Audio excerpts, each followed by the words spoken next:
We get a lot of baking and cake decorating questions here in the Wilton Test Kitchen, and today I just want to answer one of them. We get this question all the time in a lot of different varieties, and the question is this: do I have to use vegetable shortening in my buttercream icing? Does it make a difference? And what can I use instead? Great question. Wilton's Buttercream Icing recipe uses a 50-50 blend of vegetable shortening and butter. And the reason is that vegetable shortening has a much higher melting point than butter. Vegetable shortening doesn't start to melt until 118 degrees Fahrenheit. That's about 48 degrees Celsius if you're overseas. And now butter, on the other hand, will start to melt as low as 90 degrees Fahrenheit or 32 degrees Celsius, so it's much lower. By using a blend of vegetable shortening and butter, we get an icing that is much more robust and a lot less likely to melt on you. Consider if you were holding a bag of icing in your hand and it was all butter.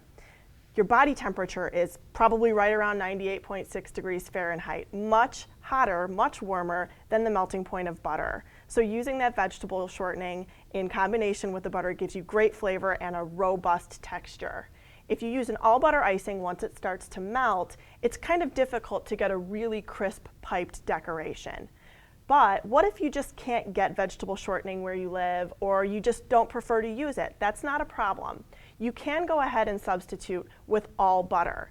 Just be aware that your icing will melt a little bit more easily, and you can accommodate that by putting your icing bags down when you're not using them instead of holding them in your hand. It also helps to refresh the icing in your decorating bag, and what I mean by that is squeeze everything out of it when it starts to get warm and replace it with cooler icing that you haven't been using.